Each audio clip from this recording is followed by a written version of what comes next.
The greatest mystery in British archaeology isn't how the stones got there, it's who put them there and when. For centuries, people guessed giants, Merlin, even aliens. But the real story is stranger, and it starts with a people who look nothing like the cartoons. Around 3100 BC, the site began as a simple bank and ditch enclosure, a circular earthwork, not a stone circle. No one knows exactly why. For centuries after, it was a burial ground.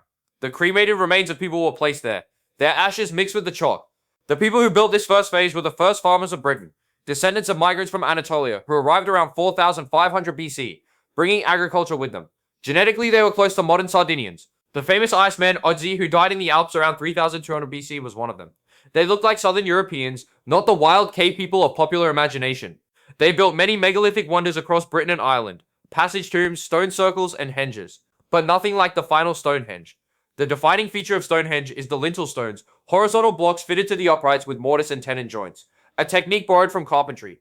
No other Neolithic stone structure in Britain uses it. This is a typical progression in architecture. First wood, then stone copying wood. Greek temples did the same thing, preserving wooden peg details in marble, which means the design of Stonehenge almost certainly came from a wooden original, and wooden circles like it do exist, at Woodhenge in Britain, and a newly discovered one on the Hill of Tara in Ireland. The key to who built the final Stonehenge is not the design, it's the date. When exactly were the Sarsen stones erected? That question has been debated for decades. Radiocarbon dating has given different answers, but a 2015 study put the Sarsen circle between 2580 and 2470 BC. The bluestone horseshoe came later, between 2210 and 1930 BC. The earliest phase of Stonehenge, around 3100 BC, was just a bank and ditch enclosure, a circular earthwork with no stones at all, but within a few centuries it became a burial ground. The cremated remains of dozens of people were interred here, making it one of the largest Neolithic cemeteries in Britain. Then around 2600 BC, someone set up a ring of wooden posts around the edge, a timber circle, long since rotted away but leaving holes that archaeologists still find. Only after all that, after centuries of earthworks, burials, and wooden posts, did the famous Sarsen stones finally arrive. And here's the puzzle. Dating exactly when those Sarsens went up has been a nightmare for archaeologists. Every new study seems to shift the date. A major 2015 study from Durham University used carbon-14 dating to pin the Sarsen circle between 2580 and 2470 BC with 95% confidence, but the Wessex Archaeology team, who actually dig at Stonehenge, put the same radiocarbon data at 2440 to 2100 BC. A difference of a few centuries that changes everything.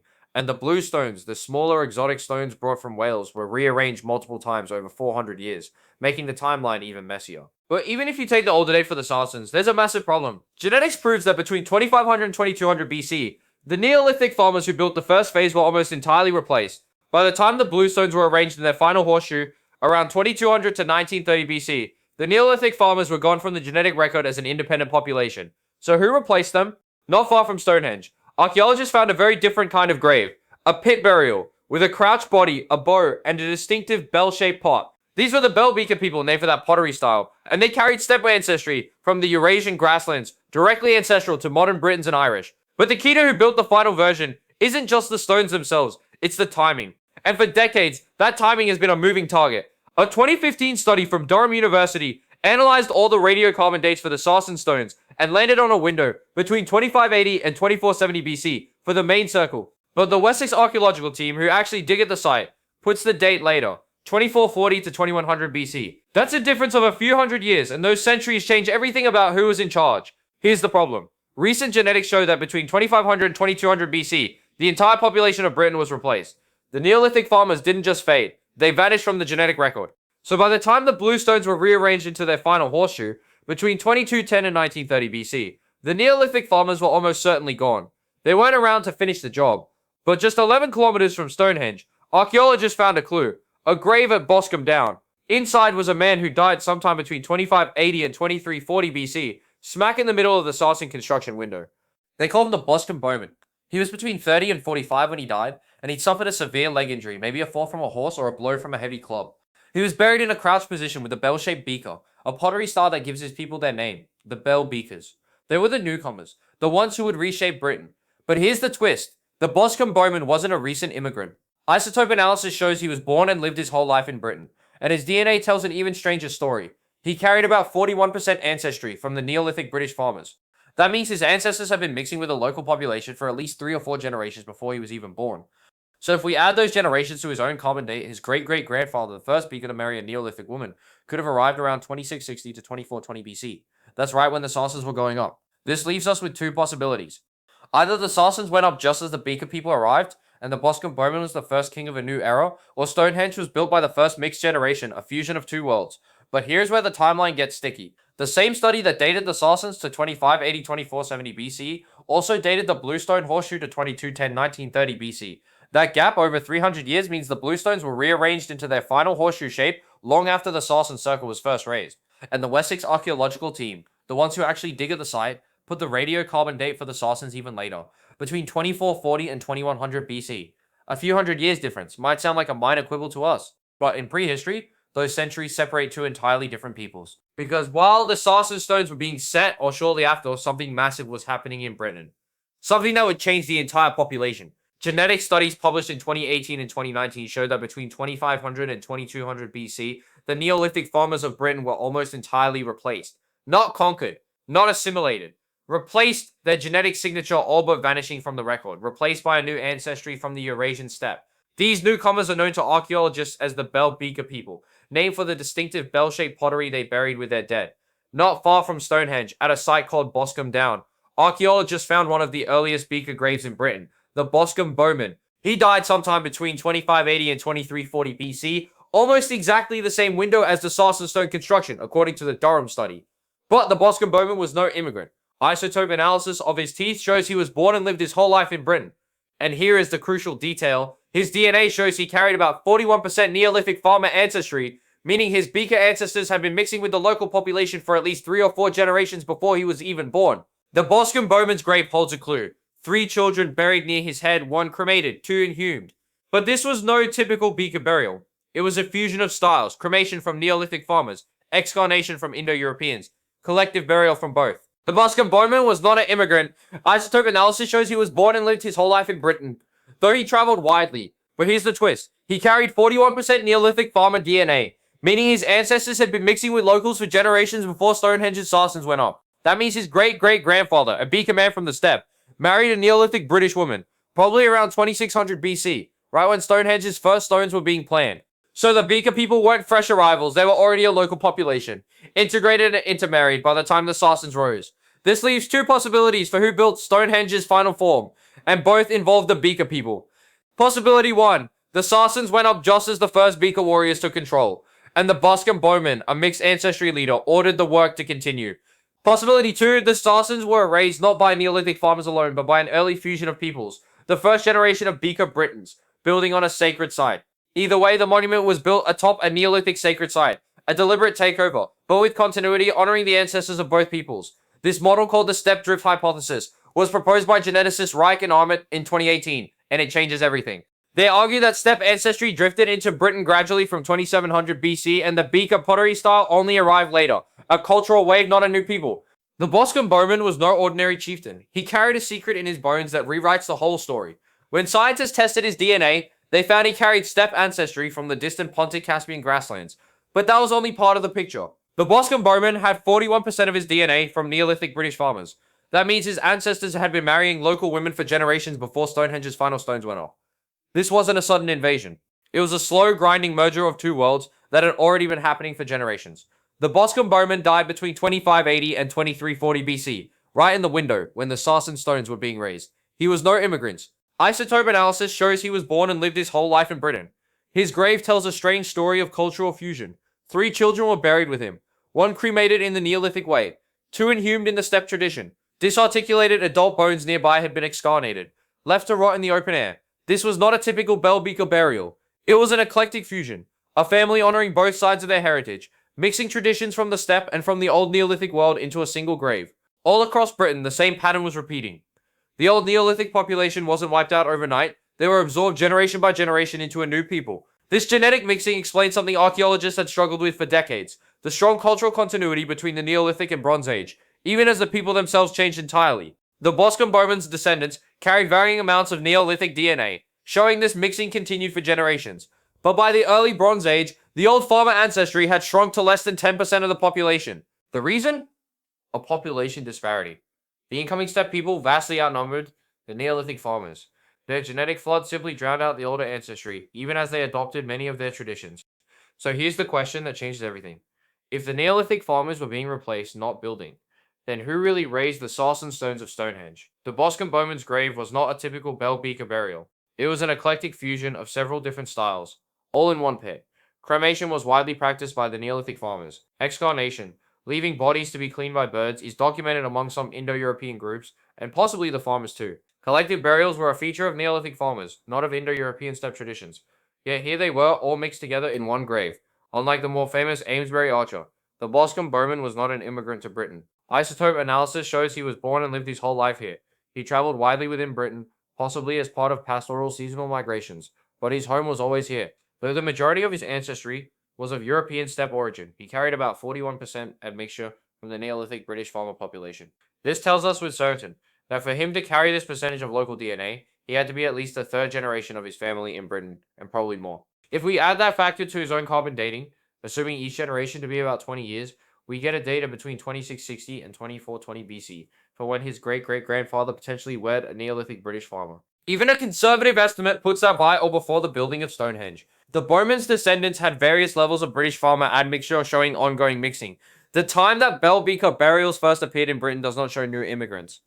They show a local population already established and already integrated. Mixing happened almost exclusively through the taking of native wives. Over time, the overall percentage of Neolithic farmer ancestry became very small, less than 10% on average. But the reality of this earliest period was much more dynamic. The low final percentage was the result of a dramatically lower population of Neolithic farmers versus the number of incoming steppe migrants. The Boscombe Bowman's own grave tells the story.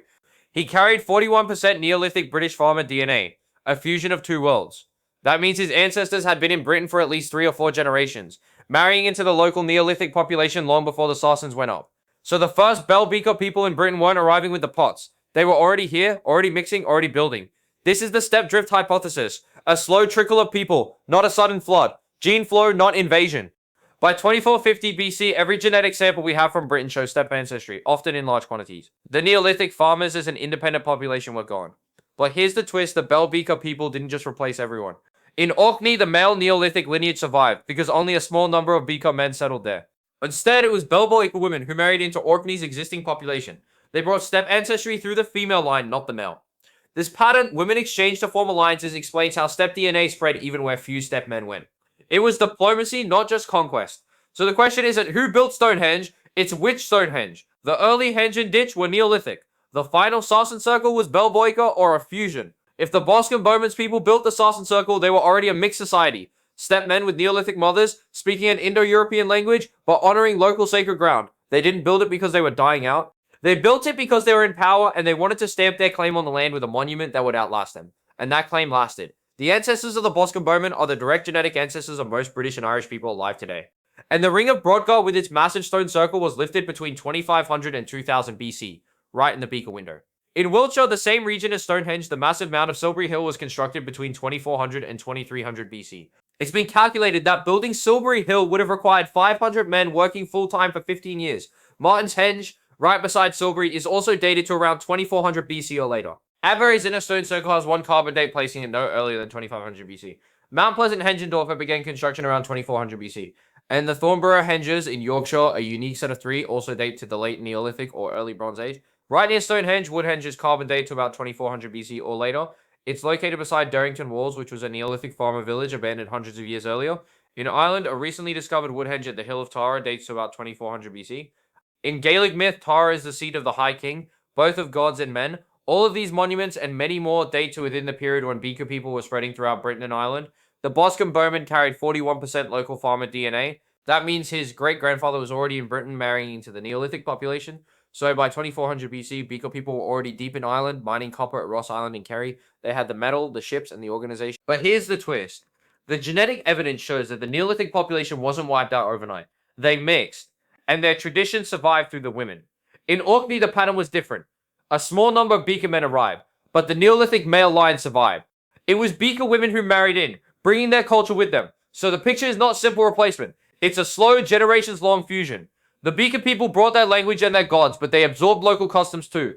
That fusion explains why archaeologists saw continuity. The monuments kept being built, the rituals kept being performed, but the people doing them had changed. The Boscombe Bowman's grave is a perfect example. He was buried with beaker pottery, but his children were cremated like Neolithic farmers, a fusion of worlds in one family. This is the key. The people who built the final Stonehenge were not the original Neolithic farmers, nor were they simple invaders. They were something new, a blend.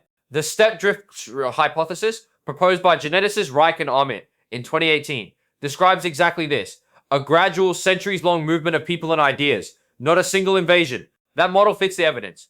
The Boscombe Bowman's ancestors arrived before 2500 BC, but the bell beaker pottery style didn't become common until after 2450 BC. The people came first, then the pots. So who built Stonehenge?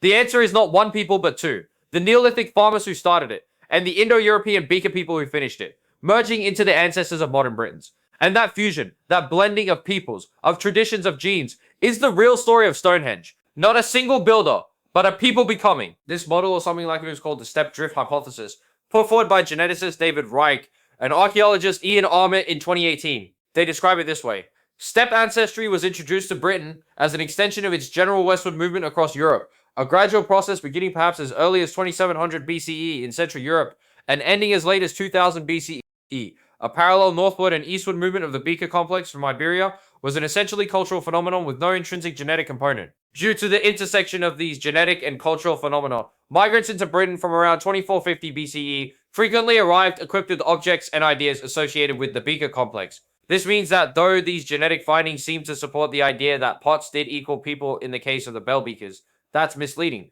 The people were actually arriving in Britain long before the existence of bell beaker pottery as a style, and the pottery simply spread later with continued movement of people and adoption as a trendy style. Unfortunately, it's very difficult to validate this with certainty right now, because before the arrival of the beaker package, the local population was practicing cremation, destroying genetic samples. There are no known genetic samples from between 3000 BCE and 2450 BCE, a 550-year gap in our knowledge. The earliest bell beaker style pottery appears in Iberia around 2700 BCE and is thought to have spread westward through cultural exchange and trade. Central European bell beaker examples show obvious corded ware influence, with many using cord patterns. The style was developed and then spread through Western Europe and into Britain and Ireland. Recent DNA tests on the people of Chalcolithic and Bronze Age Orkney reveal that despite a lack of obvious bell beaker artifacts, a genetic shift had also taken place there with the introduction of steppe ancestry in the earlier samples from the Bronze Age. The first waves of Indo-European migration into Britain and Ireland were not initially linked to a specifically formulated bell beaker package. The pots came later, as a fashion that followed the people. The Boscombe Bowman's grave is a physical record of this fusion. He carried steppe ancestry and 41% Neolithic farmer DNA. That means his family had been in Britain for at least 3 generations before he died. The beaker folk were already mixing with locals while Stonehenge was still being built. This leaves 2 possibilities for who raised the Saracens. Either the beaker people took over just as the stones went up, or the builders were already a mixed population of both groups. The second option, the steppe drift hypothesis, is now favored by geneticists like Reich and Armit. They argue that steppe ancestry arrived gradually from around 2700 BC, not as a sudden invasion but as a slow westward movement of people.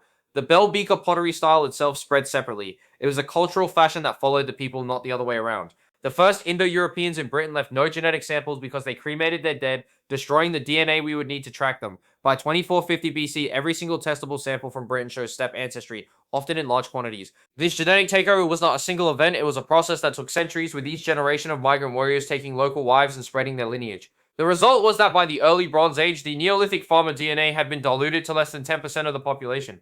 But their cultural influence lived on. The beaker people continued building stone circles and henges. They didn't destroy the tradition, they adopted and expanded it.